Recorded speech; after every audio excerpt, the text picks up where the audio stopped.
নমস্কার, আমি সুপর্ণা দত্ত। আর আমি আজকে চলে এসেছি আশেপাশের পরিবেশ দেখে কি মনে হচ্ছে আপনাদের? হ্যাঁ, ঠিক ধরেছেন, পাটুলি। আজকে আমি আর আমার টিম চলে এসেছি পাটুলিতে।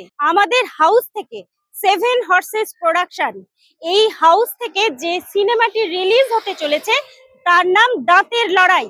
আর আজকে আমরা চলে এসেছি এইখানে, অনেক মানুষজন রয়েছে আশেপাশে, আমরা দেখতেই পাচ্ছি। আমরা চলে যাব তাদের কাছে রিভিউ নিতে। ও বাপ, এত নারকেল ছাড়াচ্ছ, কি করবে গো? আরে কাল বাদ পরশু লক্ষ্মী পুজো না, শহরে এই নারকেলগুলো নিয়ে গেলে ভালো দাম পাবো। আমি তোমার সাথে যাবো গো। তোকে এতক্ষণ ধরে বলতেছি, তুই বুঝতে পারছিস নি? মারবো টেনে এক চড়।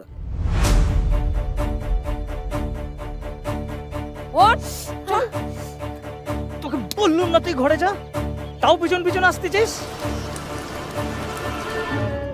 তুই তোর বাপের কথা কিছু মনে করিসনি।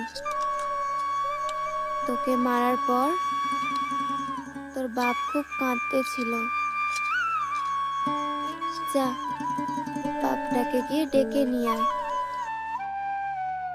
ও বাপ, আমার জন্য দাঁতের লড়াই আনবে? তোর জন্য অনেক দাঁতের লড়াই নিয়ে আসবো রে মা। কেমন লাগলো বলুন? ঠিক লাগছে আমার কাছে। না, এমনি ভালোই লাগলো, মানে এটা ভালো হবে। ভালো লাগলো, ভালো লাগলো। খুব সুন্দর লেগেছে, খুব ভালো লেগেছে। এটা যদি 10 থাকে আপনি 10-এর মধ্যে কত দেবেন? 8.5। 10-এর মধ্যে 7। 9.5। 10-এর মধ্যে আমি এটাকে 7 দেবো। 7 ঠিক আছে। 10-এর মধ্যে আমি তো 8 দেবো। 10-এ 7। আমি 10-এ তো 10ই দেবো। দাঁতের লড়াই, আমাদের দাঁতের লড়াই।